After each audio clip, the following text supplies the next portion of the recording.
to introduce Cathie tonight. It's a very interesting subject.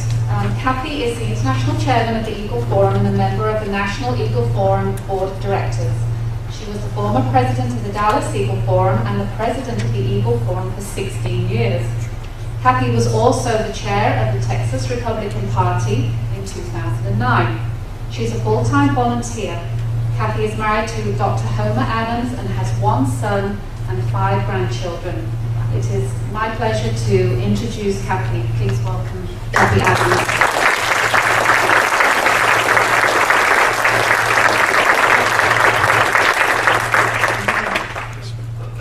Well, thank you all for coming out tonight, and I'm especially pleased. I'll try and stand where I can be out of your way so that you can see the screen. I'm so glad that Judge Keyself is here, because this is going to be impacting typically the county level more than others, and it's really a wonderful thing that you have someone who voluntarily comes to a meeting to learn, so that he can be accountable to you. So I think, after saying that, that is when the applause line should happen. But we have to back up a little bit on how in the world do we get into something called Agenda 21 as Americans? What is it? Where is it coming from? And I think the first thing that you need to understand is that someone by the name of Mikhail Gorbachev, there are a lot of young people here, but you remember who Mikhail Gorbachev was? Yeah. He has let the cat out of the bag. You don't know. Okay, come on. He has let the cat out of the bag. He said the key to the New World Order, is a climactic catastrophe of some sort.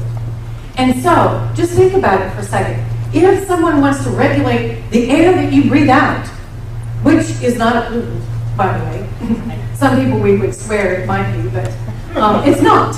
And it also happens to be the same air that is emitted when fossil fuels burn, carbon dioxide. It's not a pollutant. As a matter of fact, the more carbon dioxide there is in the air, the more plants and trees grow. And then the more they grow, the more they emit what?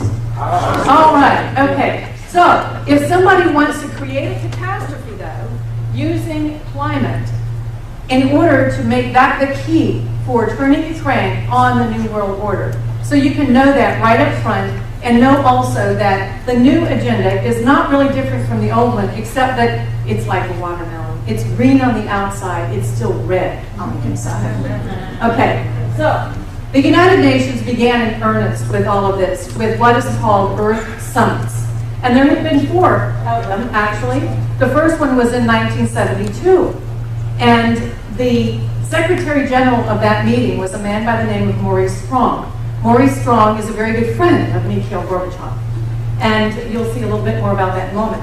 And then 20 years later, they met in Rio de Janeiro. And that was the Earth Summit 2.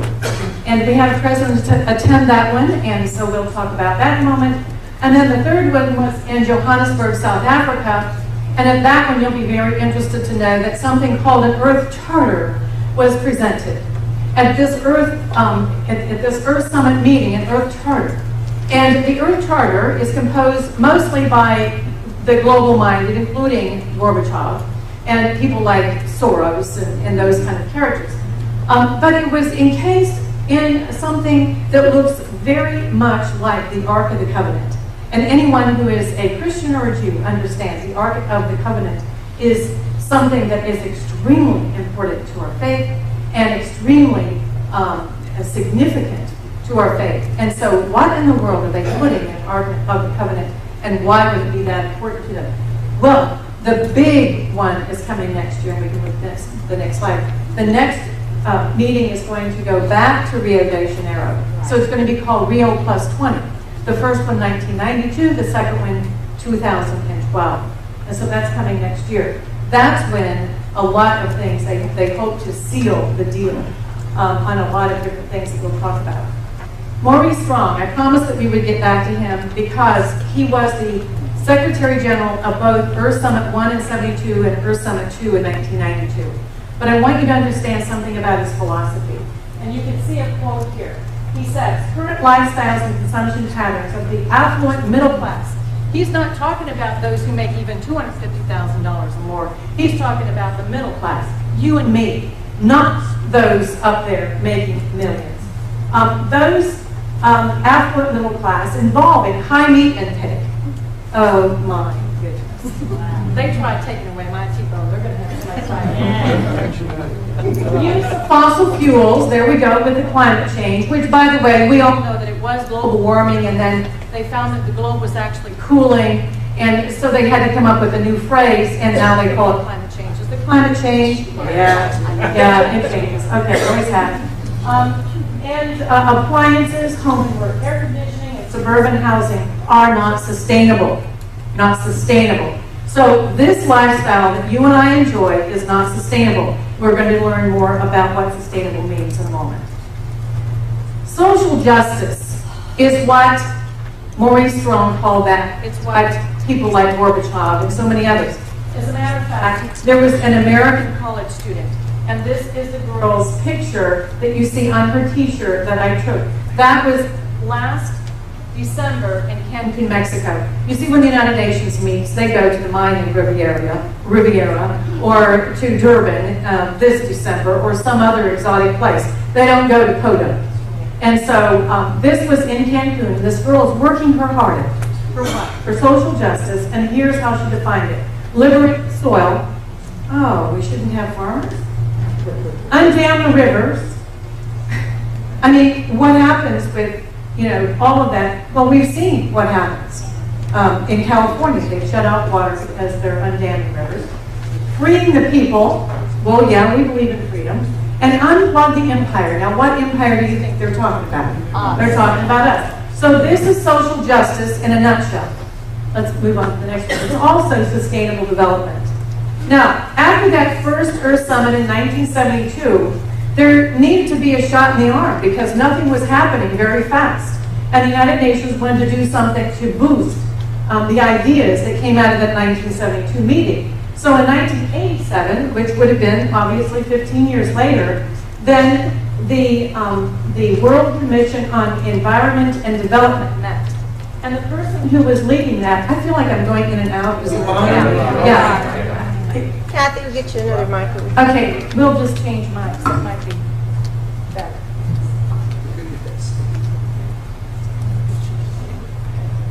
That's all right. Thank you so much. Anyway, and so the woman who headed this meeting was Gro Harlem Brundtland. And so the meeting was also called the... Sorry, that was me. Was also called the Brundtland Commission. And they came up with this document called Our Common Future, and also for the first time ever coined the phrase sustainable development. Now you saw what Maurice Strong said was not sustainable. So the jargon was moving, but it wasn't coined until this 1987 meeting. And Gro Harlem Brundtland, this Norwegian, also happens to be the vice president of the World Socialist Society. So very much in keeping with the ideals of Gorbachev and Maurice Strong. And in it, Gro Harlem Brundtland made very clear that the changing of attitudes, the attitudes of people everywhere, is a fundamental prerequisite if the priorities of human society and therefore human government are to be rewritten. So they're making absolutely no secret that exactly what Gorbachev said, that creating a climactic disaster, even if it's only in our minds, is the key to the New World Order. You can see why. She's making it very clear that we want to rewrite our governments. Sustainable development, as I said, was created at that 1987 meeting, and what is it? You can see a picture up here in the top right-hand corner. It is, you've seen social justice. Well, they want to combine economic justice and environmental justice as well. So it's all three of those things. And you can also submit the word equity. So you either are going to have justice or equity, in their minds, it's the same thing. So social justice is the same thing as social equity, and environmental justice, environmental equity. But the United Nations has a very clean definition for sustainable development. It is development that meets the needs of the present without compromising the ability of future generations to meet their own needs. Now, who in the world would want to use up all the oil today so that 50 years from now there would be no oil left? I mean, that's just not fair. But you know, children are being taught in classrooms that if you are going to live unsustainably, then there won't be anything left for their futures. And I have to tell you, I've had parents and grandparents who've come up to me almost every time I've talked about this and said, you know, my child comes home and they're scared to death about this. They really do believe that we are going to use up all of the energy, all of the even food, so that in the future generations, and I see people shaking their heads, yeah, they've seen it and heard it from their children. So, but don't be taken in by the deceptive language. It doesn't sound, well, you know, what's wrong with their definition of sustainable development? It's the way it works. Right. It's the way it works. And that is that it's a framework of rules and regulations that limits the behavior of individuals, businesses, and organizations to those activities approved by government. In other words, most every activity that you as the citizen would want to undertake, the government would have to give approval. Now, we saw this going on, didn't we, in the USSR? And we defeated communism.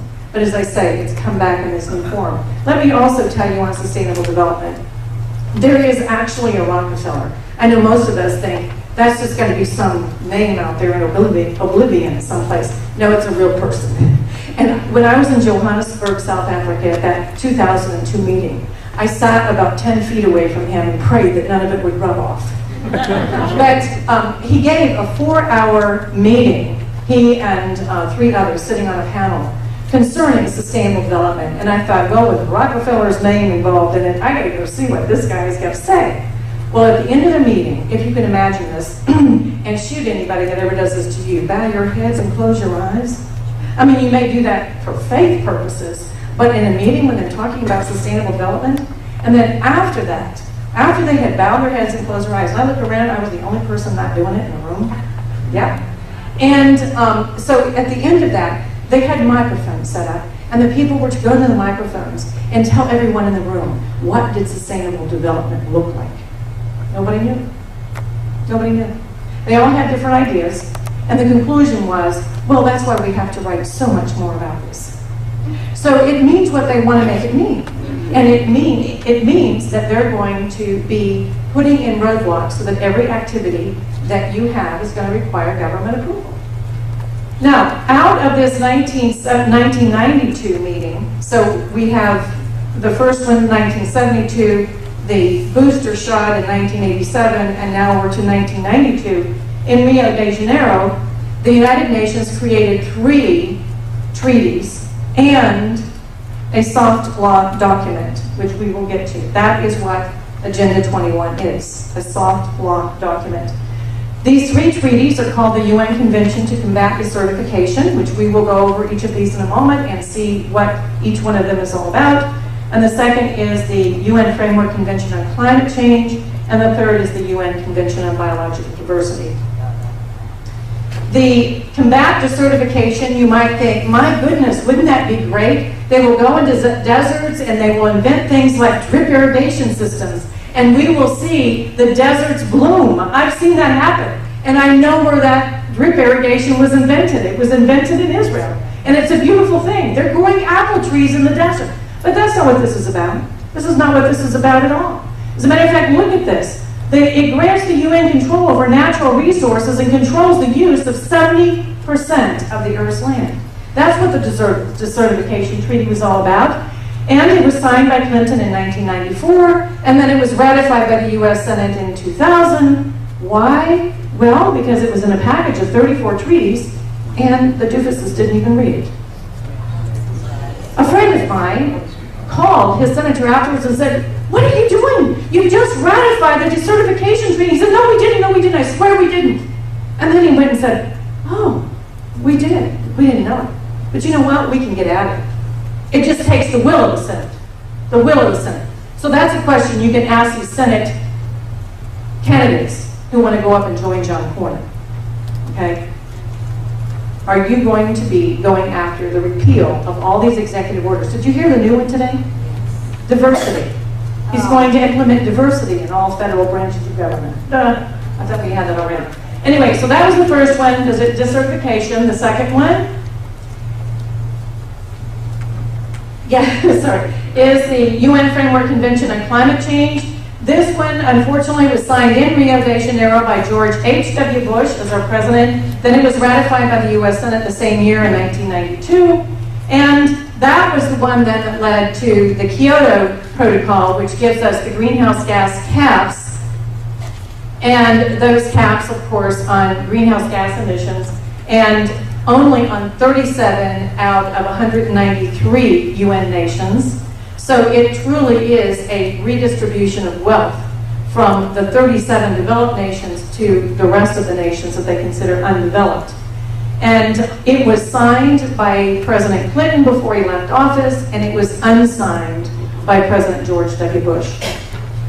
The third treaty that came out of that 1992 Earth Summit is called the Biological Diversity Treaty, and it was set for approval without any opposition at all on the floor of the U.S. Senate. And a friend of mine who had just finished his doctorate in doing this very map by the name of Michael Kaufman from Bangor, Maine, had figured out that what the Biodiversity Treaty was after is all of the red areas that you see here are off limits to humans. The humans would live only on little islands of land and be surrounded by wild. As a matter of fact, we would be rewilding much of America. As a matter of fact, so many people who think that Jeb Bush is a great potential next president, folks, he was destroying homes in Florida in order to rewild the Everglades. So look into this. Palenti, and I'm glad he's gone, he's also a greenie. So anyway, just be careful. But anyway, this treaty was set for final approval, and Michael Kaufman went into Senator Kay Bailey Hutchison, showed it to her, had all the arguments all ready for her, showed her the map. She said, yeah, I'll go out on the floor and I'll talk your arguments. And she did, and it went down. It's never been brought up again. So 2 of those 3 treaties are already law.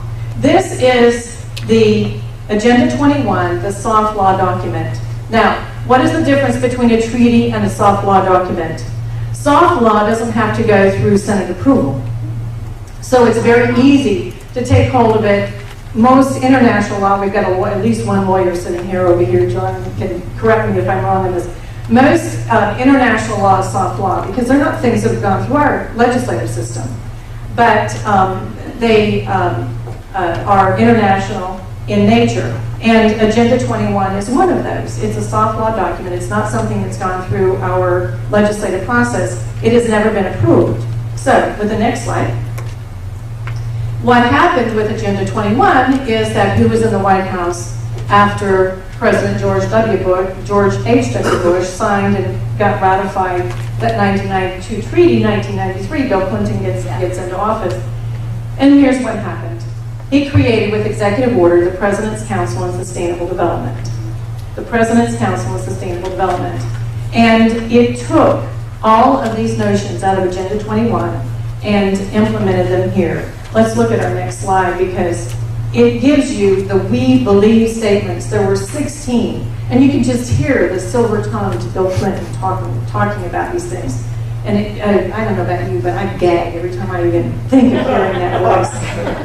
But anyway, what they said that they believed, and there are 16 points in the we believe statement concerning the President's Council on Sustainable Development. One of them was, we need a collaborative decision-making process. Let me explain that. Right now, we have a bottom-up process. And thank God for the Tea Parties, because you understand your responsibility. It's been there all along. You're involved because you're scared, and thank God you are there. And I have to tell you, for somebody who's been out there since the earth cooled, I'm so glad to see so many new people involved in all this. But it is not a bottom-up process. It's not we the people get together and decide we want a bike path or a hiking trail. Instead, these little muckety-mucks up here decide they want it, and they ram it through to the local level.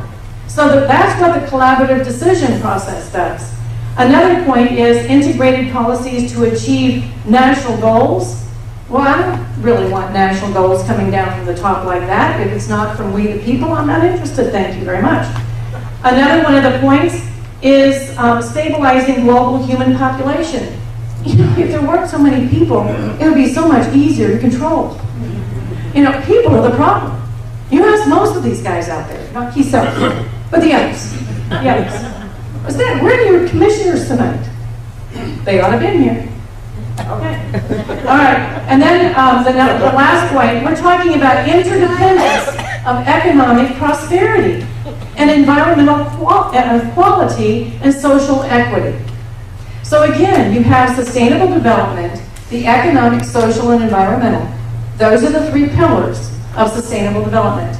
And you can interchange the word justice or equity. And it's imposed from the top down with a collaborative decision-making process. This further explains it. You have no choice in who represents you in this collaborative decision-making process. There's no agreement, but there is an absence of expressed opposition. Have any of you been to meetings where you have been facilitated? Oh, I love these. My city councilman decided he was going to facilitate us a few years, not that many years ago. So I decided, well, I wanted to go because they were going to put on the ballot bond packages, and it was a matter of discussing how much the bond package will be. And so I don't remember the exact numbers now, but here's what happened. There were many of us who went to that town hall meeting, and then they broke us up into small groups, and they put a facilitator over each of the groups. And then the facilitator found out what we all had in common, what makes us feel good. I like bright yellow pictures of sunflowers on the wall, you know, this kind of things. Now, what do you want to pay for in a bond package? What do you want to pay for? And so they go through and they try and convince everybody. Anybody who disagreed with anything, they singled them out and said, you're a problem. And they said it in such a way that you felt very embarrassed and ashamed if you disagreed with anything they had to say. So through that process, I knew this game. So I was quiet. And then it came time for lowering the boom. Everybody was supposed to, in their little group, say, how much do you want to be the bond package on the ballot? And I don't remember the numbers, as I say, but just say it was either 25 million or 50 million. Well, if you say 25, you're a cheapskate. And they made you feel intimidated into wanting the 50. And then they came to me. I said, Cathie, what would you want to see on the ballot? I said, 0, you have not built your case.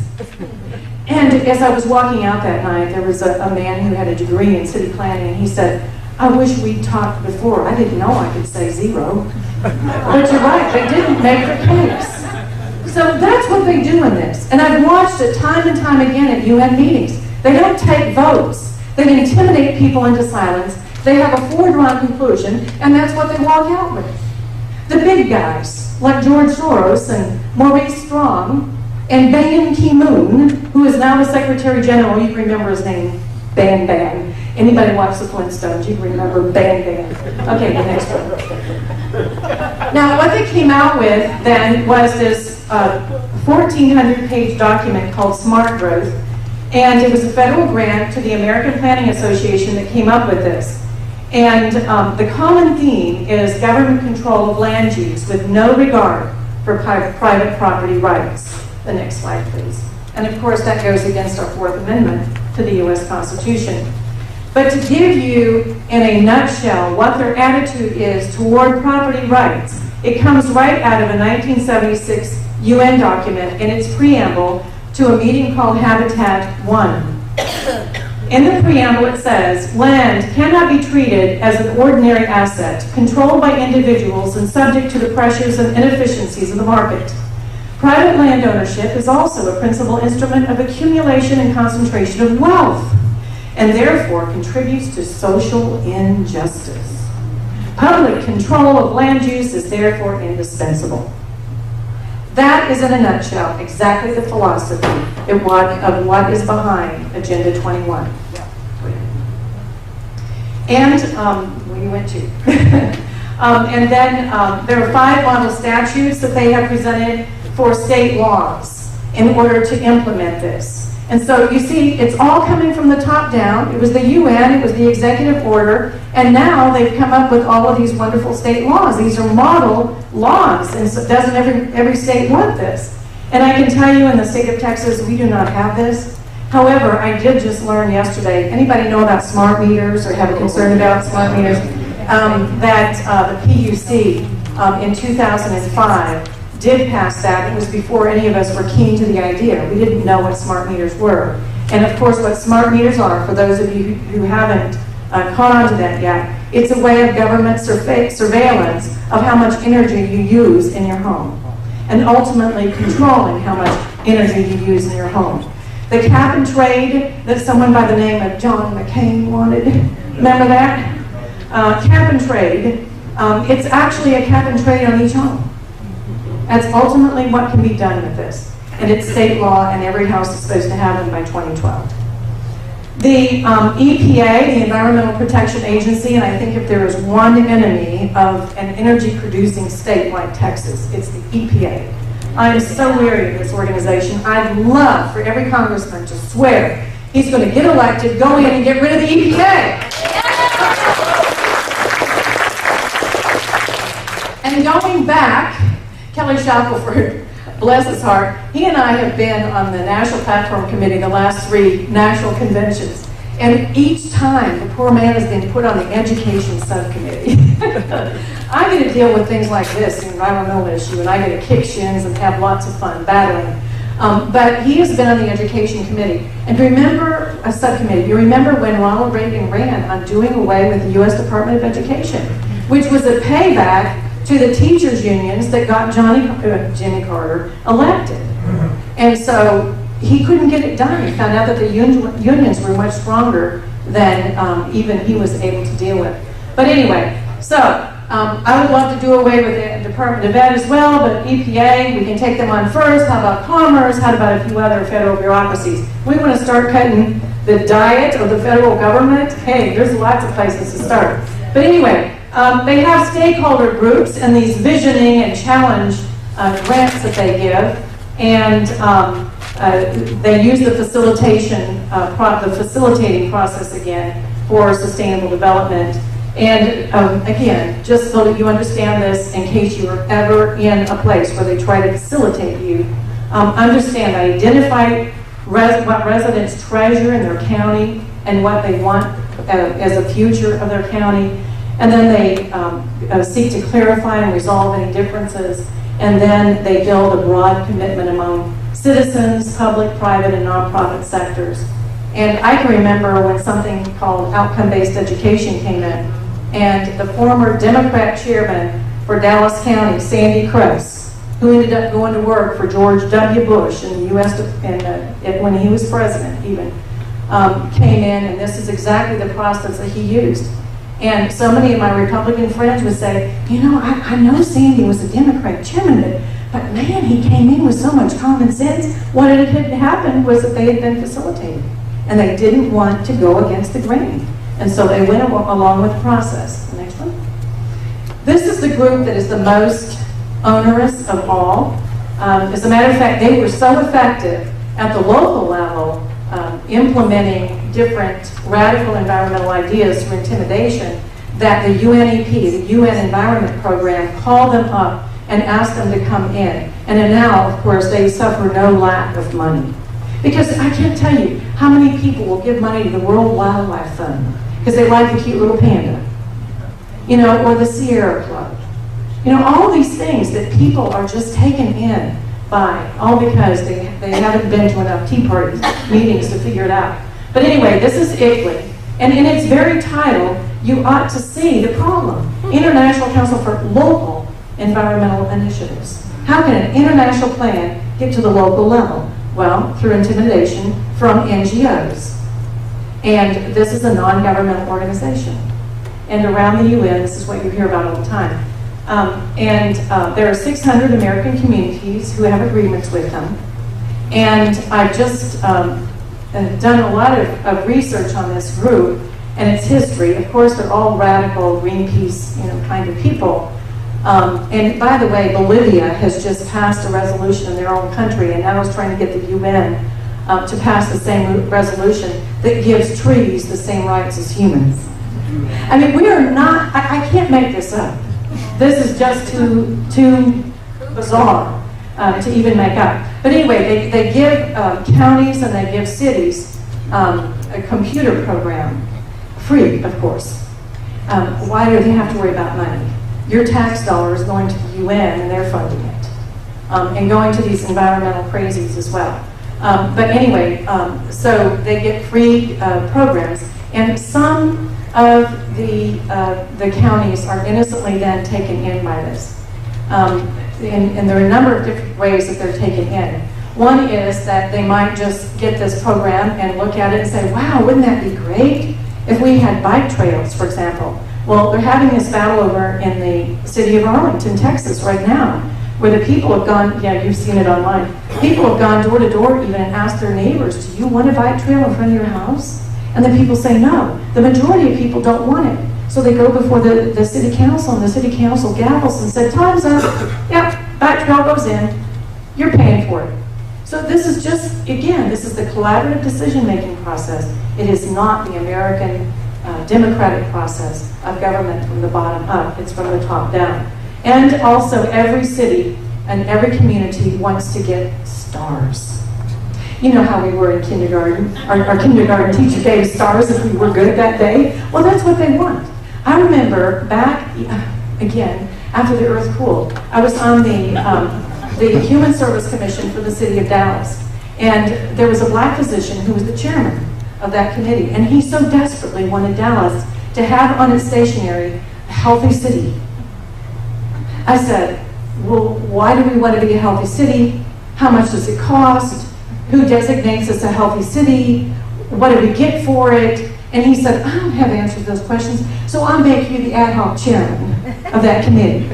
Well, I every month would just go back with more and more questions and more things that I had found out until it finally swirled down the toilet. So that was fun. But anyway, so that's what you can do with some of these things. Now, Barack Hussein Obama was just yesterday back on the campaign trail in our very expensive bus that was built not by American workers, but by Canadian workers, right? Okay, and there was a farmer who seemed to be very genuine, and he had concern because he's been hearing about new rules and regulations. So Obama asked him, well, do you have something specific in mind? And the man said, well, no, he didn't. And so Obama's response was, well, I don't believe everything we hear. Well, folks, here's what he just did on June 9, 2011. Just not even 2 months, 2 full months ago. Yes, 2 months ago. And it establishes a White House Rural Council. And under the Department of Agriculture, you have the Department of Defense. He's going to send the military out to make that farmer get a license to drive a semi-trailer in order to drive his tractor to do plowing. That's exactly what is required in this thing. It's exactly what is required. The Department of Treasury, Department of Justice, Department of Interior, Department of Commerce, Department of Labor, Health and Human Services, HUD, Department of Transportation, Department of Energy, the next one. Department of Education, of course we've got to brainwash the kids with all this, right? Well, what this does, and you can see over 25 different cabinet level and executive branch departments and agencies are to implement this. Why? Because as you saw that biodiversity treaty, we're supposed to live stacked up. They don't even want us living in suburbia. They want us to live stacked up. And yes, and not driving cars, but getting on either rail, which is extremely expensive, so much more expensive than building a new road.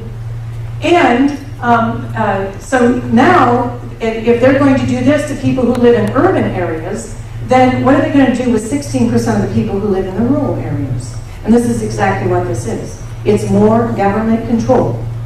Every activity that those farmers want to have, they will have to get approval from the federal government. And this is just one example from the Department of Interior, but there were a couple of congressmen from, I think, Montana and South Dakota, who in the budget deal were able to shut off Ken Salazar's money in the Department of Interior from rewilding areas and preventing grazing in a lot of federal lands. And unfortunately, there are some states who have much of their land, even I think it's Utah, that about 80% of their land is federal government owned. And then the federal government, of course, can come in and tell them what they can and can't do on their property. So it's a very bad system. But anyway, we'll end with a couple of what you can do. Always be polite and respectful. And we're Texans, we know how to be polite and respectful. And before going to elected officials, there's a booklet that I believe is going to, yes, it is going to be made available to you tonight. Read that, because the things that I've gone over tonight, I know there's been a lot of information, but you can have in writing most of these points. It's written, just so that you know this as well, by a friend of mine by the name of Henry Lamb, who has been following the UN for more years than I can even tell you. It's just, he was involved, well, I went to my first meeting in 1995. Henry told me I had to go to Kyoto, Japan in 1997, to which I responded, what for? I don't know anything about that. You'll learn, he said, you must go. So Henry has been very, very important in the whole movement of following the UN before any of us understood what their tentacles were going to eventually be doing. And it's rarely productive to mention the UN. If you go into an elected official and you say, you're implementing the UN's agenda, they'll think, you're seeing black helicopters. They won't understand where you're coming from. And they don't understand how ickly some contact that they may have has brought these things in from, ultimately from the UN. Instead, focus on the protection of private property rights, free markets, and development and implementation of any land use plan. Also, read your local proposal if you have one, and find its links to Agenda 21 and to the President's Council on Sustainable Development. See if the plan is mandated by state law. I don't believe it is in Texas, unless, again, the smart meters, I did find that yesterday. And why is the plan being considered? What you'll typically find is that someone has gone to one elected official and given them an idea that they think, oh my goodness, I could run for re-election on that. Isn't that a great idea? Everybody's going to love this idea. And so they've innocently gotten into it. But even, let me give you an example in one county in Texas that was so sad. County commissioners wanted to replace some leaking septic tanks, a very good thing to do, and you would want them to be able to do.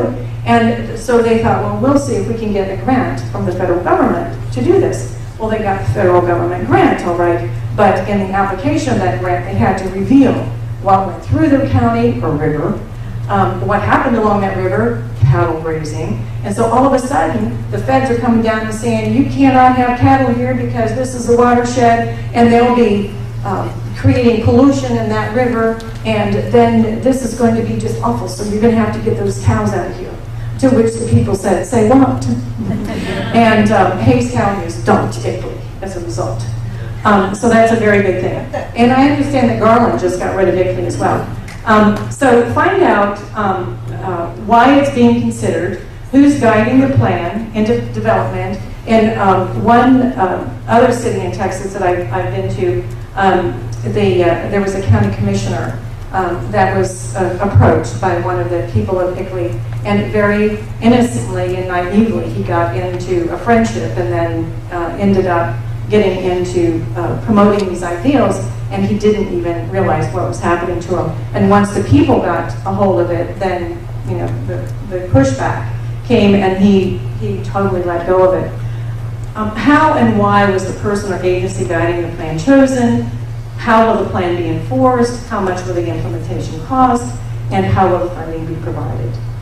So when you start hitting the economics, you start hitting the property rights, you start approaching the people who are involved in this, what you'll find is that 99.9% of the time the people are really well-meaning. They didn't know what they didn't know. And so sit down and reason together.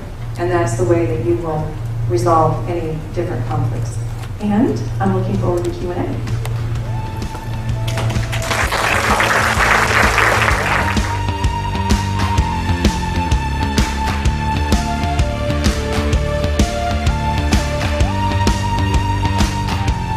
My name's TJ. This is kind of half comment, half question.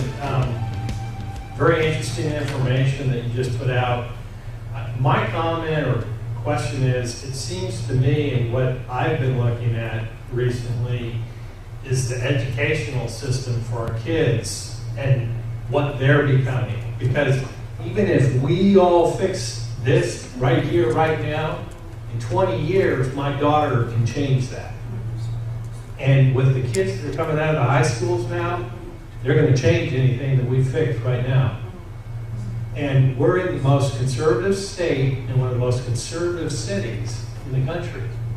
And I can tell you, just looking at the two girls coming out of my family and the high school that they're coming out of Plano. So I guess one of the things I'm saying here is, there's a lot of things that are important besides the here and the now. This is very important, and yes, we got to deal with it. I do not deny that. But the other thing you got to look at is where the kids' education coming from. What are we doing with the state board of education and our legislatures to fix, what kind of citizens we're going to have in the future? And Bill Ames is here tonight talking about education and certain things.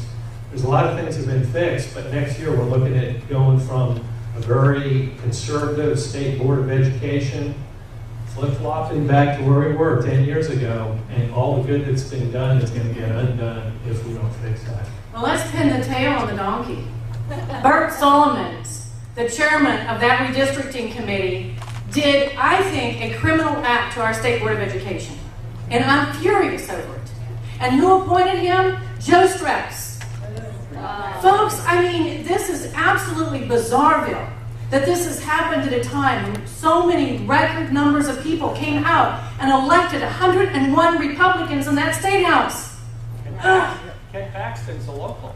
Yes, I know Ken Paxton's a local, and he's a good man. And I'm so sorry for the jellyfish that we saw, who other people elected. Go up, and every one of them was promised a committee chairmanship or some other nonsense. Right now, first of all, let me also back up and say one other thing. The first time I ever testified before the State Board of Education, it was on one of these kind of books. And they said, they're calling this a science book, and there's no science in it. It was an amazing, and I mean, we're talking over 20 years ago. And so this has been happening for a long time. Yes, it is true that the next generation, we've seen that also in social issues. And one of the reasons why we knew that we had to, for example, get the marriage definition as a constitutional amendment in the state of Texas between a man and a woman, it's Adam and Eve, not Adam and Steve, kind of thing. But the reason why we knew we had to hurry is because the next generation has been brainwashed in the public schools. Right. And they're coming out with all these weird ideas. Let me also just tell you that someone by the name of John Kerry, married to that woman Heinz, with a Heinz ketchup, they were in this meeting in Rio de Janeiro, and they came out and they had a different mission. It was to go to the chancellors of all the universities across the country and get them to buy into sustainable development, define it as we go along, as you've seen. And so from the university level on down, and now those university level teachers, of course, have produced these students who are now teaching in our classrooms, even down to the elementary level.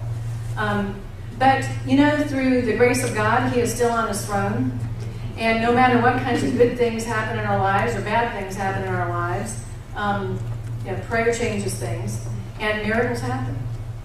In the meantime, I think that we have a responsibility, not just in our government, but certainly in our homes. And I hope that your wife also is right there with you and lifting you up as the head of your home and teaching the truth. God put this earth on its axis, and it's going to stay there. We're not going to burn it up, and we're not going to kick it off. But I think that one day He's going to come back and do some pretty miraculous things. Yes, ma'am. Okay. I want to ask a question before I forget what I'm talking about, and then I want to make a comment on what you were talking about. Bilderberg. Bilderberg Conference and the Bilderberg Group, that's my question. Explain it. And who all is involved and who has, been there. So on and so forth. Okay. And the other thing is, she is so right. Bert Solomon's is a disaster. And wherever we go, we need to get him out of the state legislature next time. But we need to get Strauss out first. And people say, well, you can't. He's got too much money, all this sort of stuff. He comes from San Antonio, so on and so on. Go to San Antonio. Get rid of him there.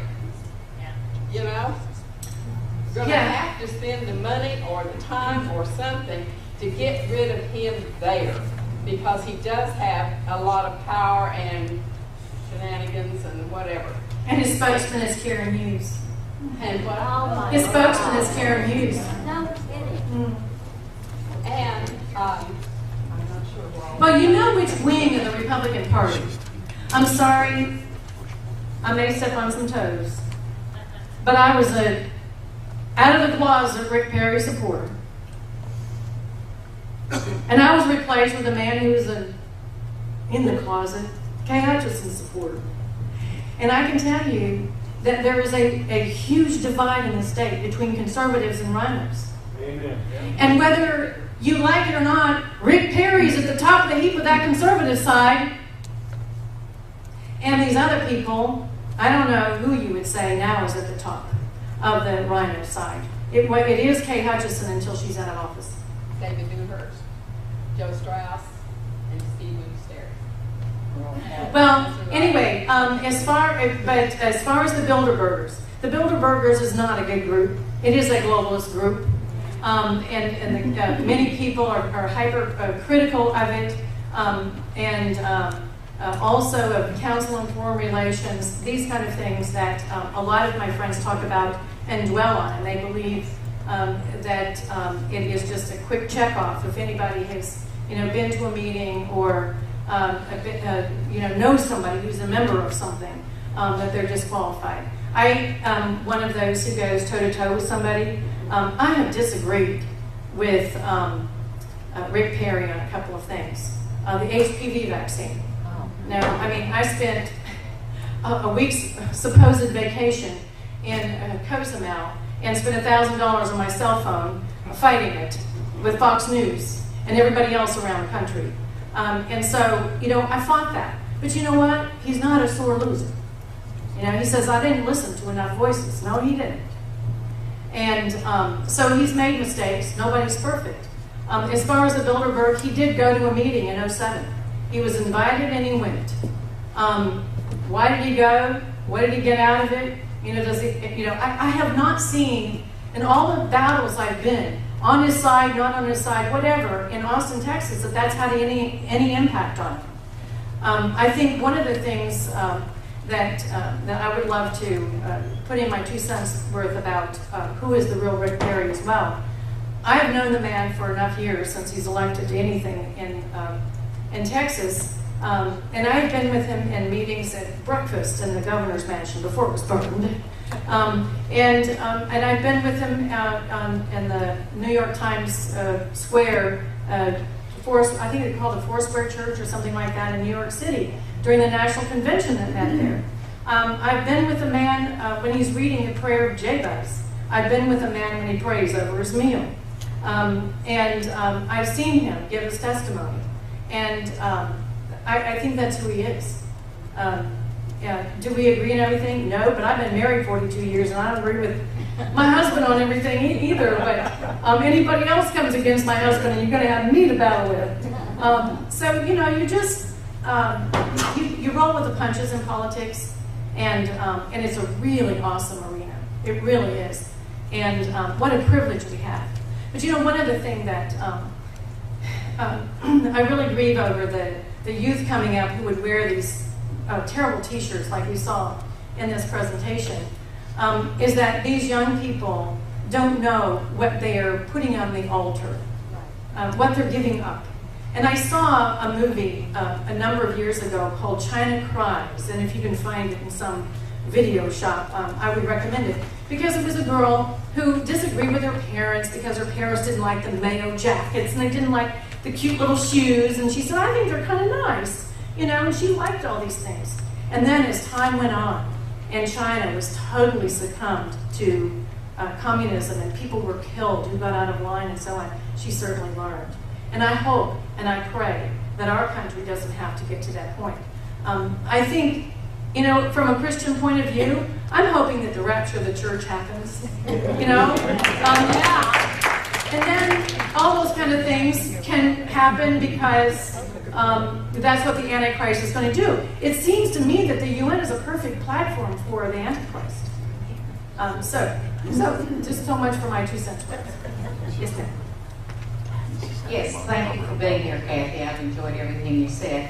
I have a question about the smart meters. I understand they're to be installed in North Texas this year, or in 2012.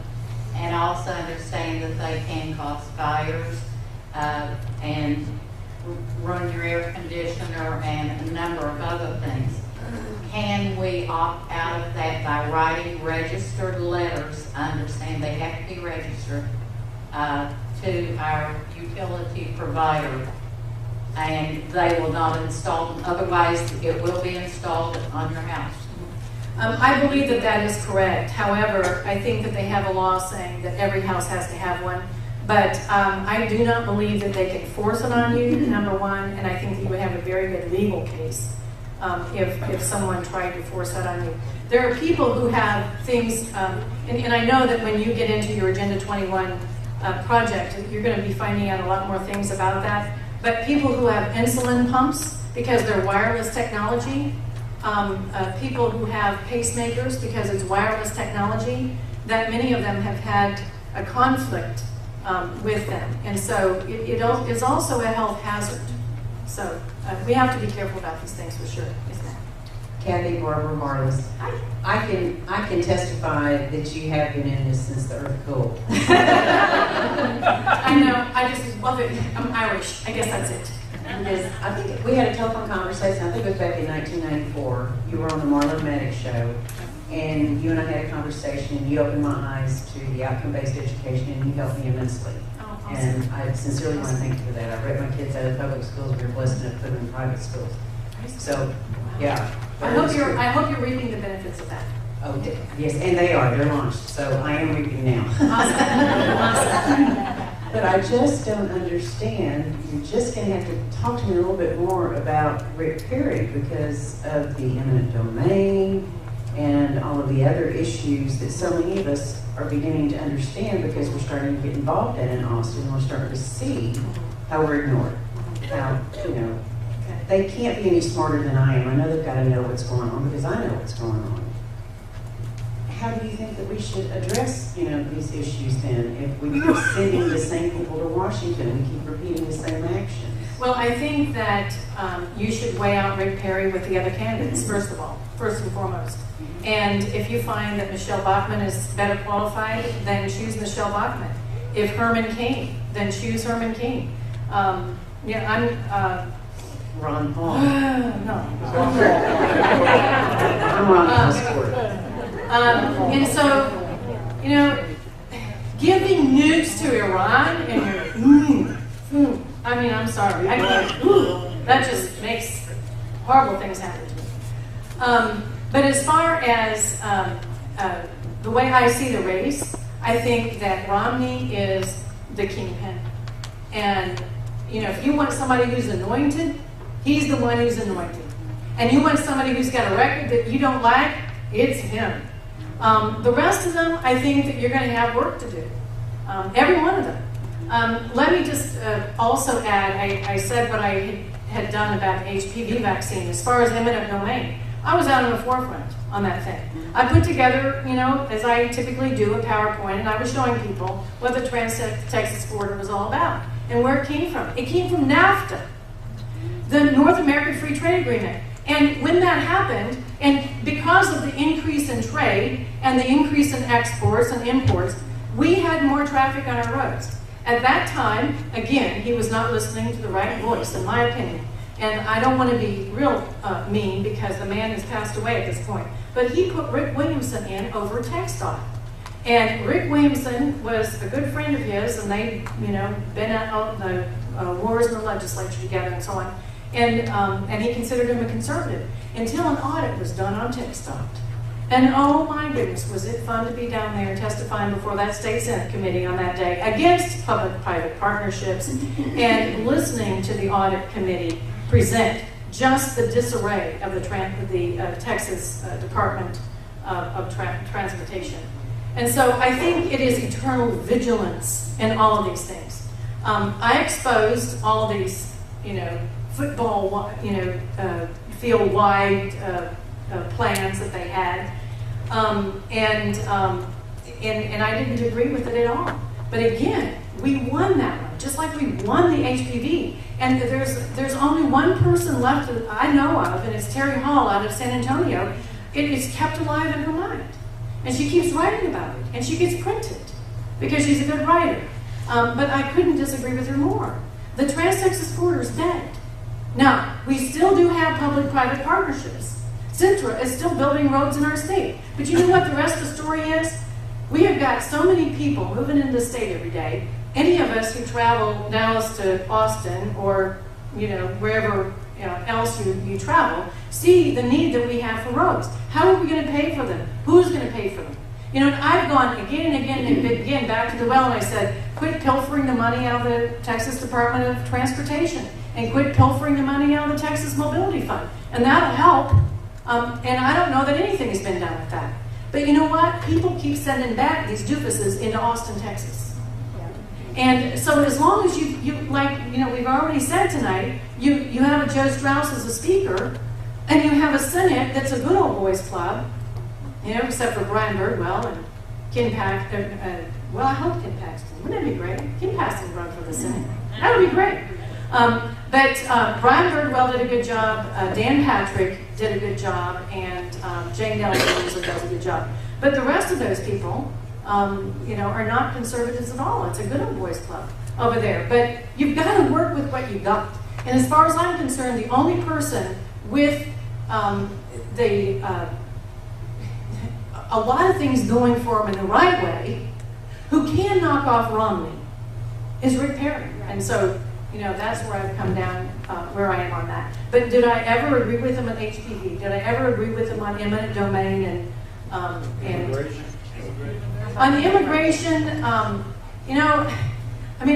That one is on Sanctuary City. He made it one of his priorities during the legislative session. He put it on the special call during the special session. And what did he do to make it pass? He worked hard for it, and the same thing as far as Islam is, but he's got to work with Strauss and Dewhurst. I'm sorry, I just see two weaklings there. Again, I'm talking very frankly.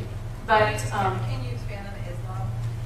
yeah, as far as Islam is concerned, there's one man. Oh my goodness, I'm trying to think of the name of the website that someone did a good pro and con objective of that. I'm going to be meeting with them in about a week and a half now, and I'm going to be asking about that very issue because that is crucial to me. The Muslim Brotherhood is absolutely alive and well in Plano, Texas, with Mohammed El-Biari, or whatever his name is, who has threatened me, by the way, and tried to get me disinvited to places. But anyway, I don't have an answer about his whole coming and going on the issue of Islam. But I know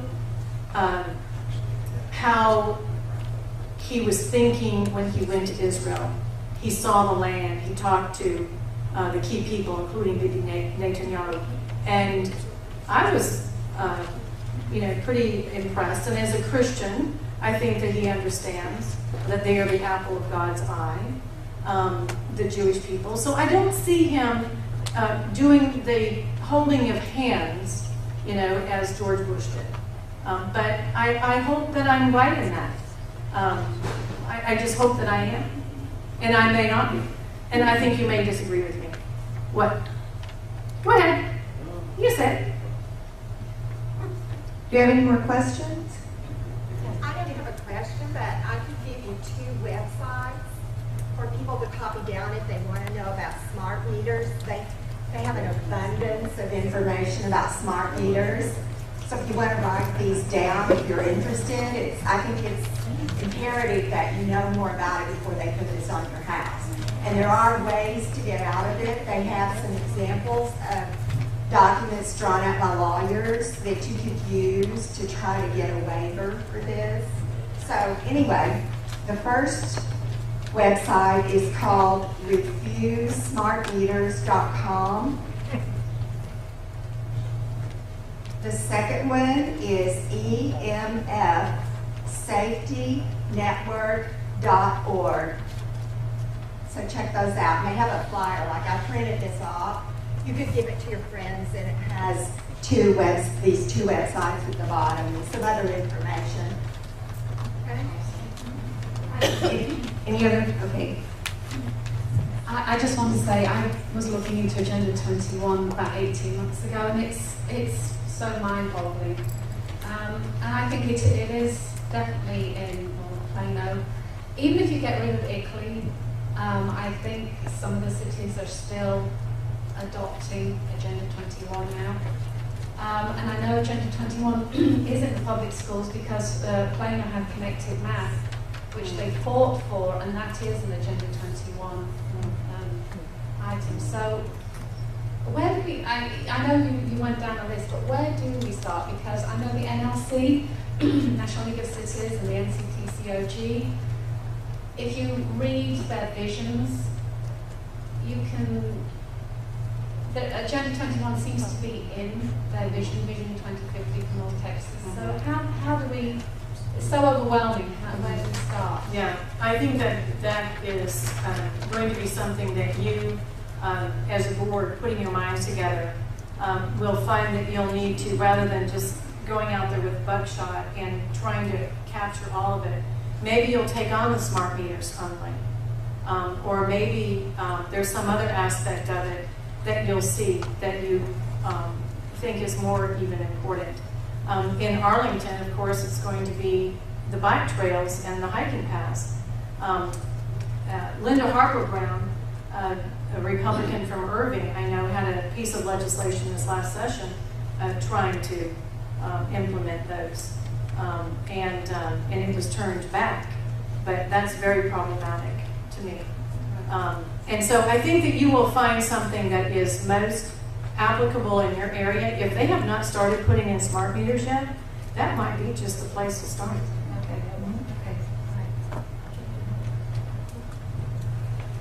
You were talking about everything initiating from top down versus juxtaposed to bottom up. Right. And Texas is one of the few red states that does not have initiative and referendum, whereas you can take a survey and then bring an issue to a ballot. Why does it always get nixed in the Republican state committees? Because in the beginning, the whole idea of initiative and referendum had a lot of positive impact in states. And in some states, it still does. Like the state of Oklahoma, for example. The people there are really quite conservative. And they've done a very good job in electing their state house and Senate, and so they have initiative and referendum, and they have kept a close control of it. You go to another state like California, and it's bizarre. There's so many initiatives on a ballot that the people get lost on. They don't even care what's on it. It's rather like in the state of Texas, we have the constitutional amendments, and we're going to have, I think it's what, 11 or 15 on the 10 on the ballot in November. And over the last several elections, people have gone in and voted for every one of them. And some of those have been concerning things like roads. And I just think it's very, very difficult in mass to educate people about what is on the ballot. We have a hard time with getting people getting people to understand people, who the players are on there.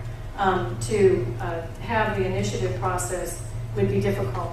The only other thing I'll say, and I'm going to come from the negative side of this, obviously, not because I don't think that the philosophy should work, and not that I can't see, like in the state of Oklahoma, where it has worked, but what it's also become is he who has the most money to get it on the ballot, because you have to have signatures, enough signatures to get something on the ballot, then they are the ones who get their language on there. Another thing they do when they get their language on there is they distort the language, so you have to vote against something that you're really voting for.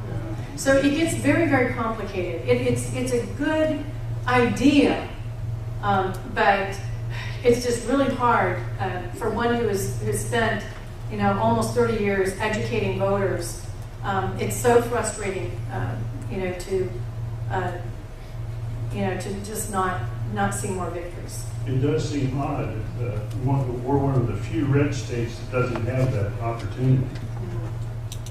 Well, if the people choose it and they lobby their legislators, then, it could happen. Well, And I've cities, got to get it out of the committee at the Republican National Committee or state committee. the state convention, well, Convention. yeah. Well, that, again, it's a process. Every state executive committee member puts a person on each of the committees. And so if that is something that is a priority to you, then you can work that angle of it and get it in the platform. Thank you.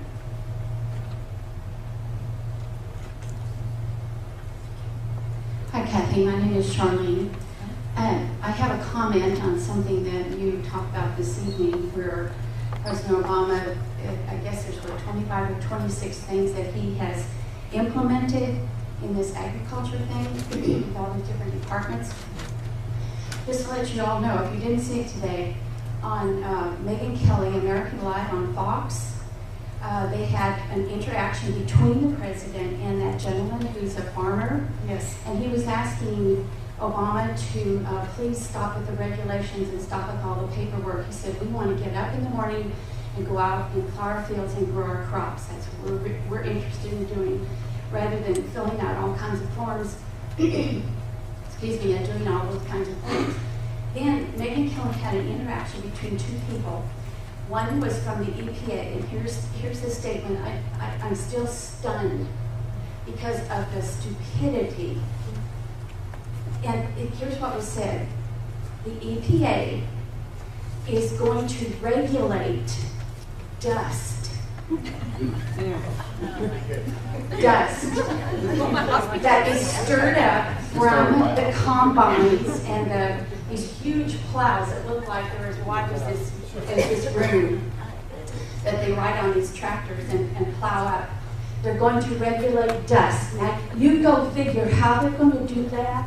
But I'm telling you, this woman that was all for it from the EPA, she had her little figures all going out there, and it made absolutely no sense. I'm like scratching my head.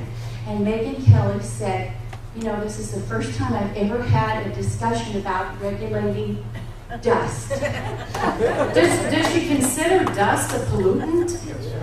Oh, so that's how she was. Yeah, interesting. Any more questions, comments? They're going to cut the amount of dust in half. Okay, we got 1 minute. So let's turn it back over to Andy. Thank you, God bless y'all.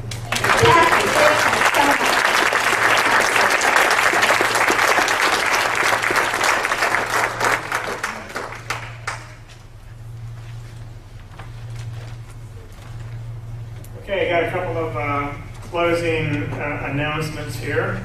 Dennis is going to get our slides up, hopefully. because we have all those reminders on the slides, right? So we got Bill Ames, we got Q&A. There we go, next one. Okay, so how many of you know that the Texas senatorial candidates who are vying for Kay Bailey Hutchinson's seat, most of them are showing up October 1st at Collin College for a forum to answer your questions. Anybody know that? Okay, so you need to pre-register. I found this out this past week. You need to go to the website, and that website address was in the last meeting announcement. Register, and you also need to submit questions beforehand. Those questions need to be submitted by September 15th.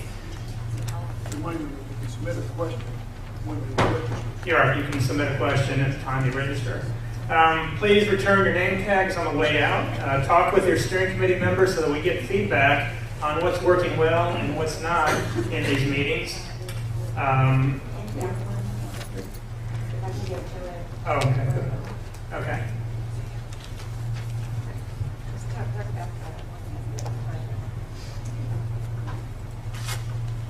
If anyone would like to email me or get my email from somebody, Andy or anybody, I can email you the website for the response. It's going to be on your website, on this particular website, until the end of August. And on this thing that I'm going to would email you also, there's a Champion the Vote for Christians to go and to be a part of a group that will get out the vote. And it's going to be a Christian organized situation.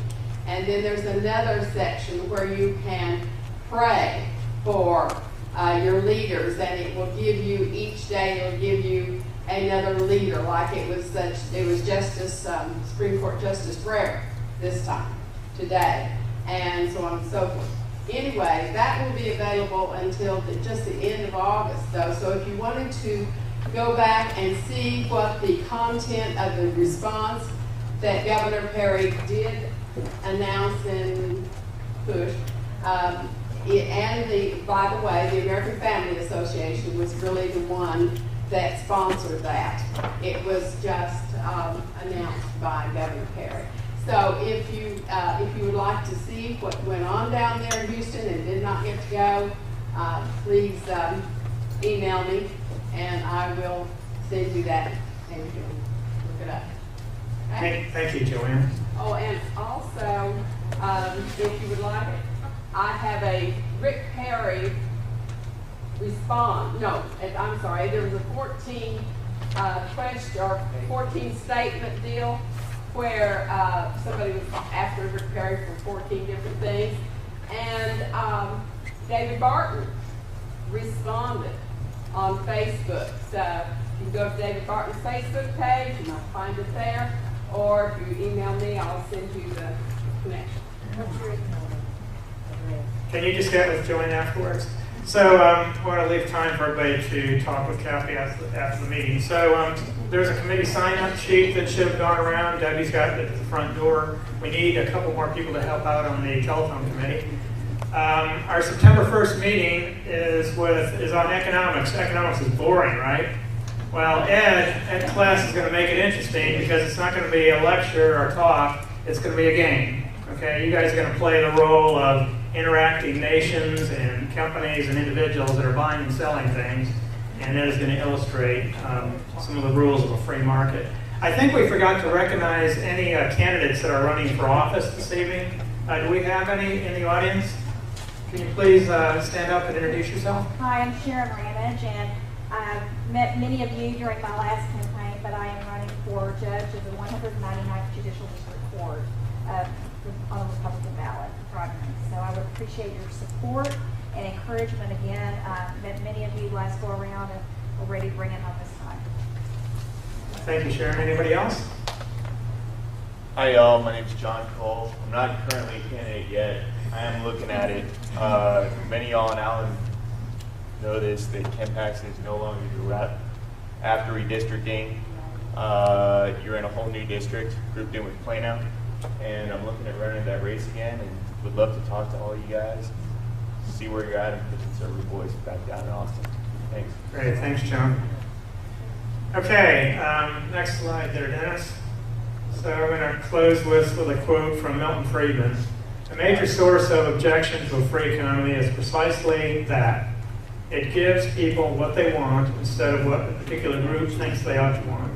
Underlying most arguments against the free market is a lack of belief in freedom itself. And Milton Friedman wrote that in 1967 in Capitalism and Freedom.